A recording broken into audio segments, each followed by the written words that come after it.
اور یہ چراغ ماں کی گود سے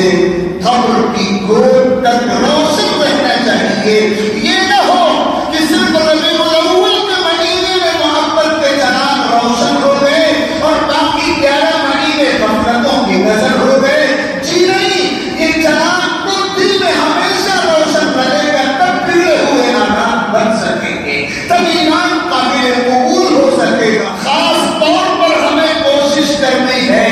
کہ ہماری ظاہری حالت بھی آقا کی سیرت کے رنگ میں رنگ جائے اور ہمارا باطن اور ہمارا دل بھی آقا کی سیرت کے رنگ میں رنگ جائے. اس کے لیے 2 کام بہت بنیادی ہیں. ایک تو چہرے پہ داڑھی کا نور اور دوسرے اپنے باطن کو حسد اور بغض اور عداوت اور نفرت کی گندگی سے پاک کرنا. اللہ تعالیٰ نے ضمانت لی ہے جو بندہ اپنے ظاہر کو ٹھیک کرے گا اس کا باطن بھی سامان دیا جائے گا، اور جو اپنے باطن کو ٹھیک کرے گا اس کا ظاہر بھی سامان دیا جائے گا. ہمیں اپنا ظاہر داڑھی کی سنت کی روشنی میں آقا صلی اللہ علیہ وسلم کی سیرت کے سانچے میں ڈالنا ہے، اور اپنے باطن کو بھی ہر قسم کی گندگی، خاص طور پہ حسد و بغض کی گندگی سے پاک کر کے آقا کی سنت و تعلیم کے سانچے میں ڈالنا ہے. لله رب العالمين والعاقبة للمتقين والصلاة والسلام على سيد الأنبياء والمرسلين وعلى آله وصحبه أجمعين. أما بعد فأعوذ بالله من الشيطان الرجيم. بسم الله الرحمن الرحيم. ألم نشرح لك صدرك ووضعنا عنك وزرك الذي أنقض ظهرك ورفعنا لك ذكرك فإن مع العسر يسرا إن مع العسر يسرا فإذا فرغت فانصب وإلى ربك فارغب. صدق الله ربنا العلي العظيم.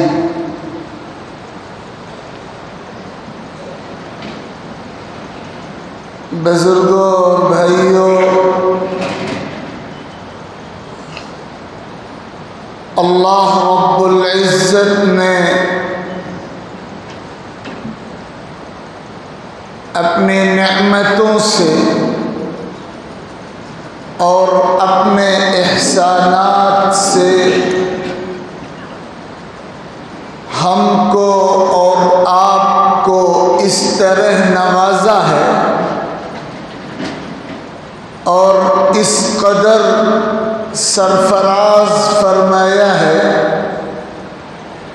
کہ نہ ہم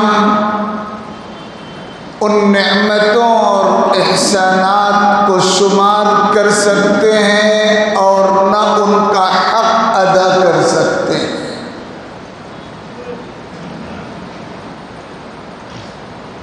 سب سے بڑی نعمت اور سب سے بڑا انعام و احسان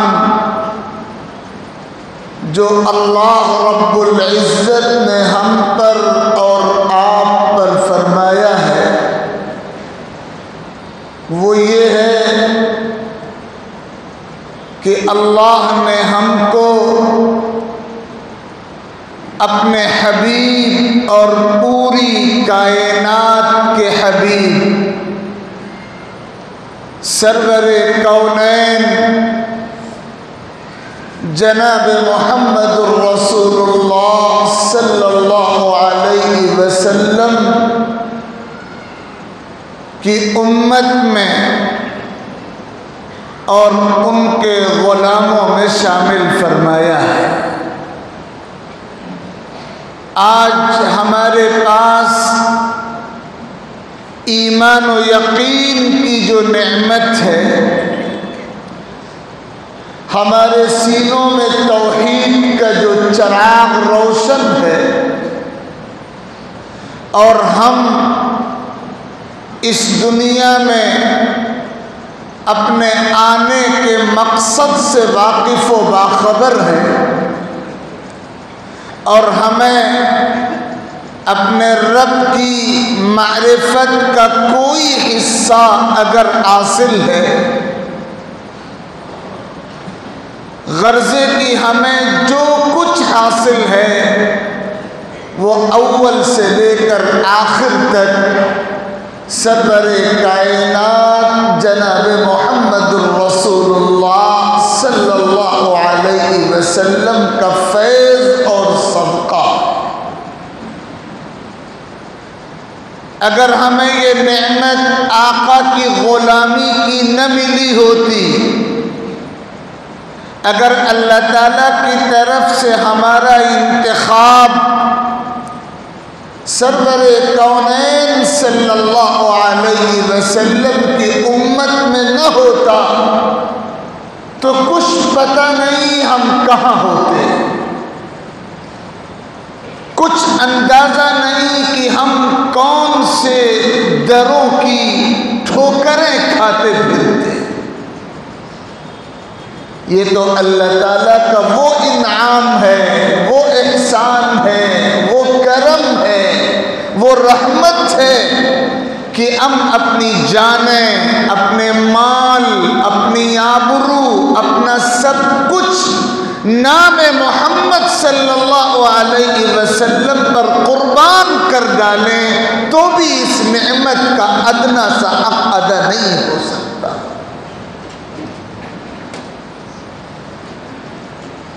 یاد رکھیے گا، حضور اکرم علیہ الصلاۃ والسلام کے غلاموں میں شامل ہو جانا بہت بڑی نعمت بھی ہے اور بہت بڑی ذمہ داری بھی ہے۔ نعمت جتنی عظیم ہوتی ہے، ذمہ داریاں بھی اسی قدر بڑھتی چلی جاتی ہیں۔ ہم اور آپ آقا صلی اللہ علیہ وسلم کے نام لیوا ہیں، آقا کے غلام ہیں، ہمارے کاندھوں پر ذمہ داریاں دوسروں کے بالمقابل کہیں زیادہ ہیں۔ ہم اس مشن کے امین ہیں جو مشن آقا علیہ الصلاۃ والسلام کو دیا گیا تھا۔ ہم اس امانت کا بوجھ اٹھائے ہوئے ہیں جو امانت آقا کریم صلی اللہ علیہ وسلم کو اللہ رب العزت کی طرف سے سونپی گئی تھی۔ تو ہماری ذمہ داری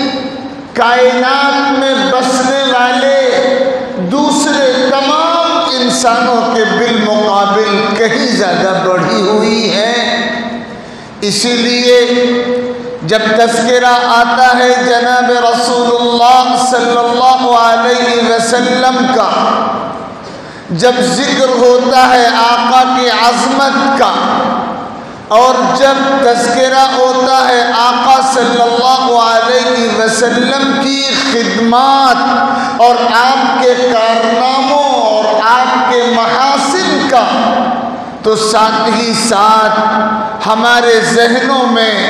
یہ حقیقت بھی پورے طور پر تازہ ہو جانی چاہیے کہ آقا کریم صلی اللہ علیہ وسلم کے حوالے سے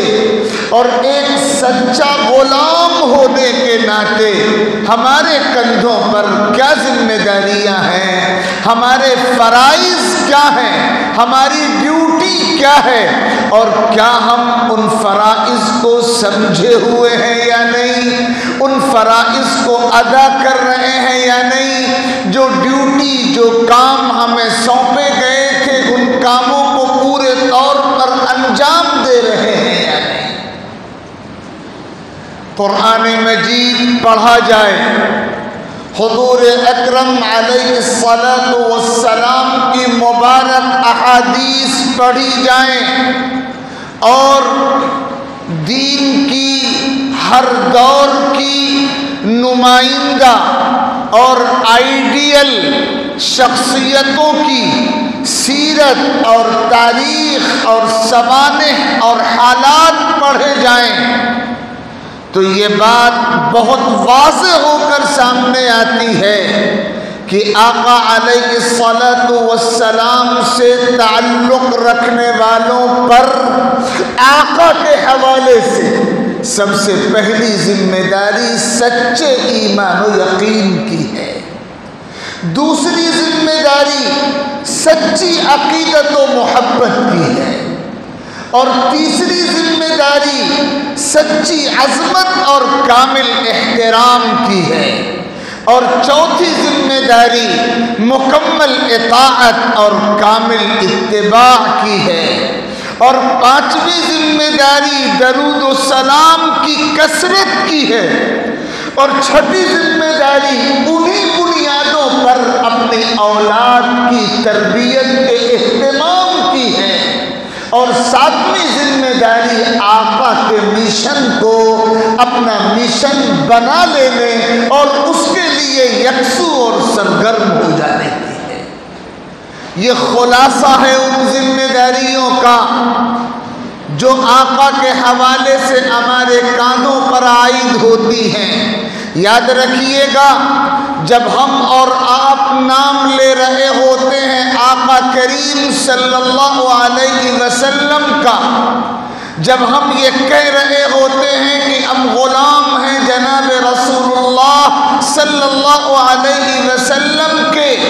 اور جب اس نسبت پہ ہم فخر کر رہے ہوتے ہیں تو بس صرف زبان کے داغوں پر ہمارا کام ختم نہیں ہوتا،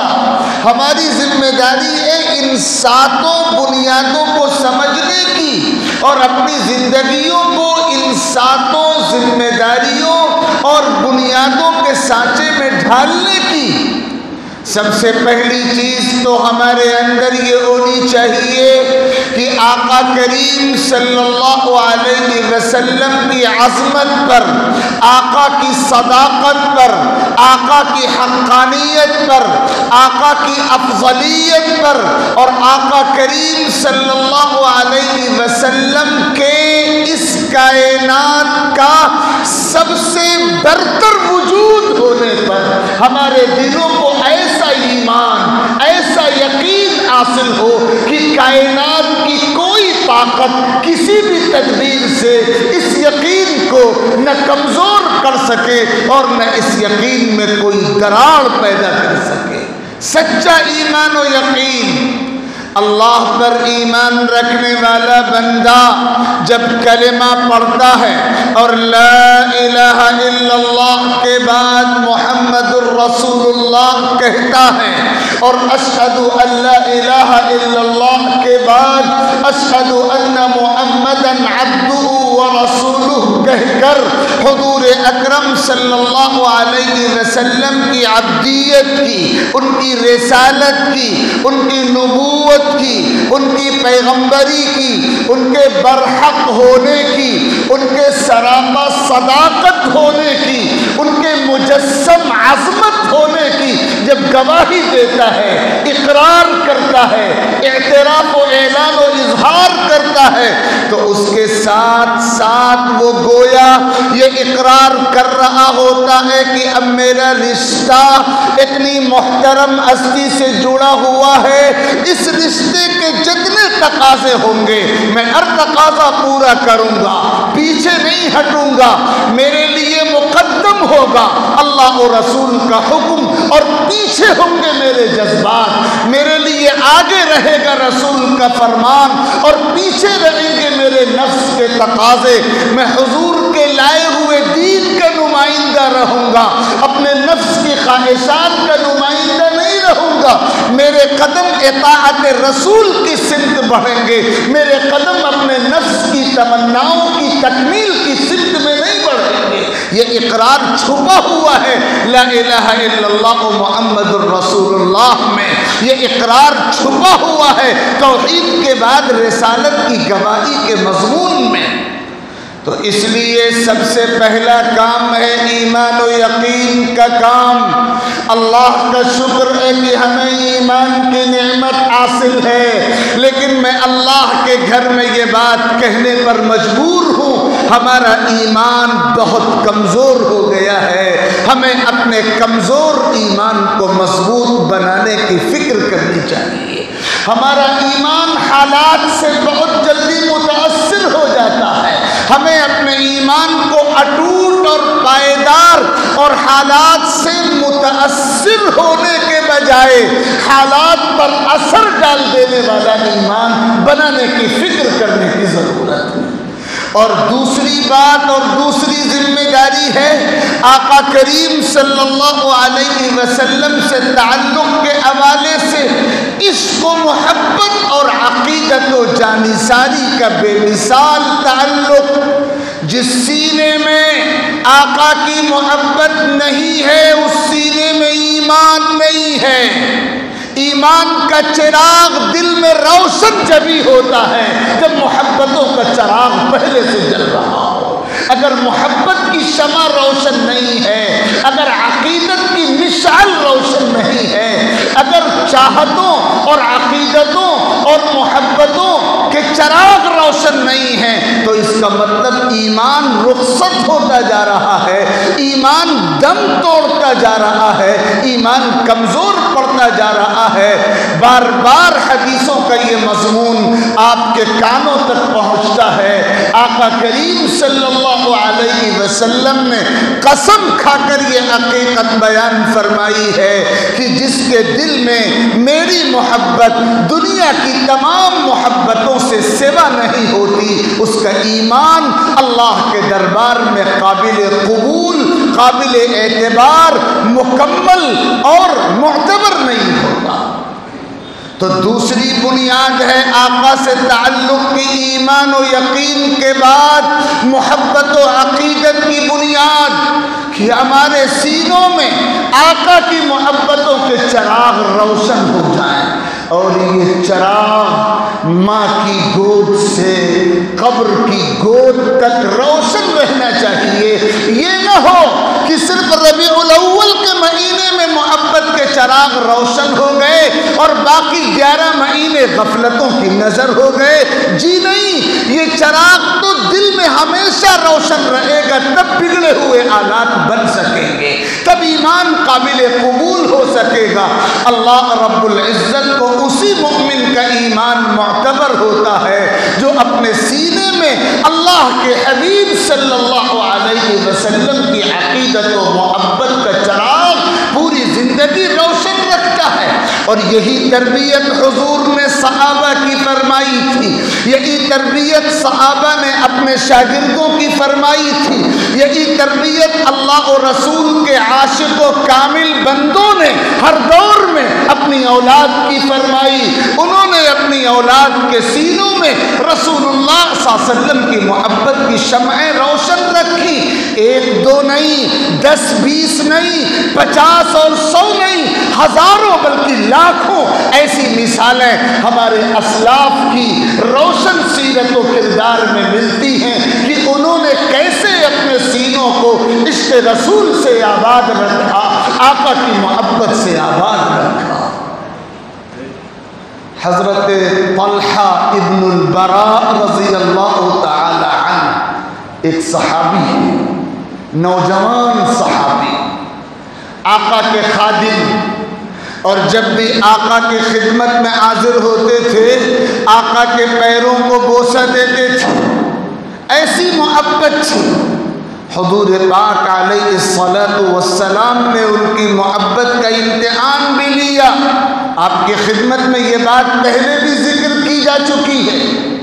آقا صلی اللہ علیہ وسلم نے ان سے فرمایا کہ اگر مجھ سے محبت ہے جاؤ اپنے والد کو قتل کراؤ۔ وہ بلا تاخیر اٹھ گئے، حضور کو جانچنا تھا، ان کی محبت کا امتحان لینا تھا۔ واپس بلایا، فرمایا تم امتحان میں کامیاب ہو، میں والدین اور رشتہ داروں کو قتل کرنے اور تعلقات کو منقطع کرنے والا پیغمبر نہیں ہوں۔ اور پھر جب ان کا انتقال ہوا، حضور پاک علیہ الصلوۃ والسلام ان کی قبر پہ آئے اور یہ دعا مانگی کہ اے اللہ آپ طلحہ سے اس حال میں ملیے گا کہ طلحہ آپ کو دیکھ کر ہنس رہے ہوں اور آپ طلحہ کو دیکھ کے ہنس رہے ہیں۔ یہ دعا حضور پاک علیہ الصلوۃ والسلام نے پوری جماعت صحابہ میں صرف حضرت طلحہ ابن البراء کے لیے فرمائی۔ اللہم الق طلحہ یضحک الیک وتضحک الیہ، اے اللہ آپ طلحہ سے اس حال میں ملیے گا کہ وہ آپ کو دیکھ کے ہنسیں اور آپ انہیں دیکھ کے ہنسیں۔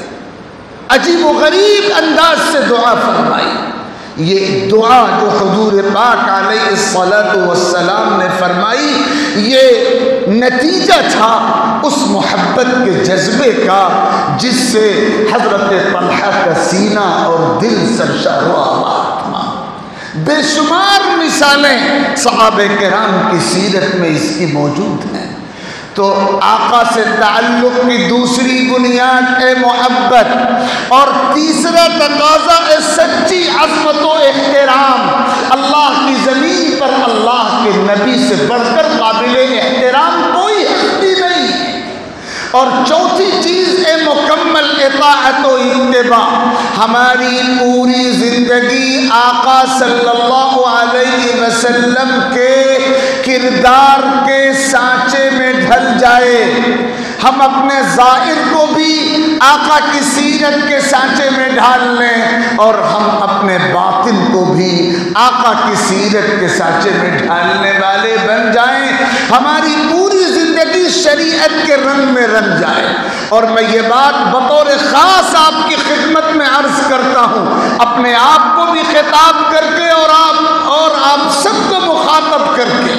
خاص طور پر ہمیں کوشش کرنی ہے کہ ہماری ظاہری حالت بھی آقا کی سیرت کے رنگ میں رنگ جائے اور ہمارا باطن اور ہمارا دل بھی آقا کی سیرت کے رنگ میں رنگ جائے۔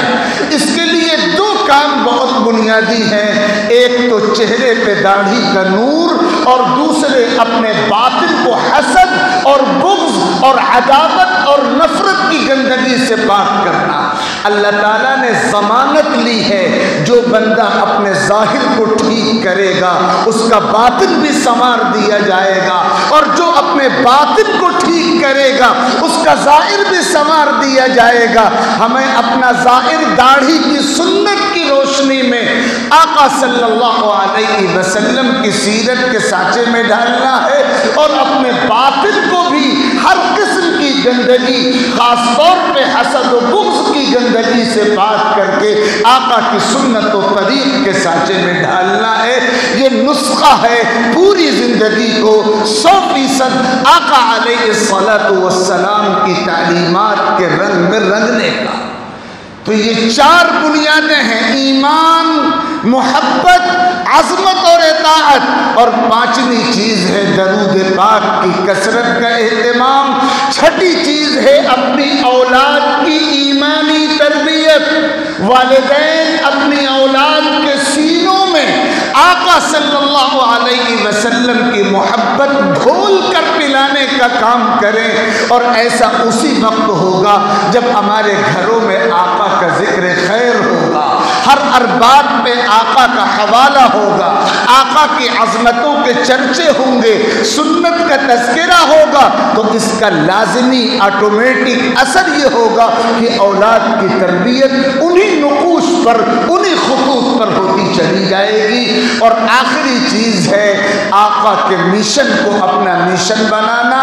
ہم صرف کھانے اور پینے اور کھلانے اور پلانے پر اکتفا کرنے والی امت نہیں ہے، ہمارا کام اس سے کہیں آگے کا ہے۔ ہم حق کا پیغام اللہ کے بندوں تک پہنچانے کا کام کریں، اسلام کی اور سچائی کی دعوت کا کام اللہ کے بندوں کے درمیان کریں، جو پیغام آقا کی سیرت کا ہے وہی ہمارا پیغام بن جائے، جو مشن آقا کو سونپا گیا تھا اور آقا کے ذریعے ہم کو سونپا گیا تھا، ہم اسی مشن کو اوڑھنے والے اور اسی مشن کی خاطر سرگرم عمل رہنے والے بن جائیں۔ اللہ کے بندے کمزور ہونے کے باوجود، حالات اور اسباب اور وسائل ناموافق ہونے کے باوجود اگر نیت کرتے ہیں، ارادہ اور قصد کرتے ہیں تو اللہ تعالیٰ کی طرف سے بند راستے کھلتے چلے جاتے ہیں، مشکلیں آسانیوں میں تبدیل ہوتی چلی جاتی ہیں اور اللہ کی نصرت سایہ فگن ہوتی چلی جاتی ہے۔ آج بھی اللہ تعالیٰ کی رحمت اسی طرح ہے، اس کی قدرت اسی طرح ہے، اس کا انداز اور اس کی شان اسی طرح ہے۔ ضرورت ہے کہ ہم اپنے آپ کو تیار کریں، پیش کریں، آگے کریں۔ اللہ تعالیٰ کی رحمتیں ہمارا استقبال کریں گی اور اس کی نصرتیں ہمارے ہم رکاب ہوں گی۔ اللہ رب العزت مجھے بھی توفیق عطا فرمائے اور آپ سب کو توفیق مرحمت فرمائے، آمین۔ وآخر دعوانا ان الحمد للہ رب العالمین، وصلی اللہ علی النبی الکریم محمد وآلہ وصحبہ اجمعین۔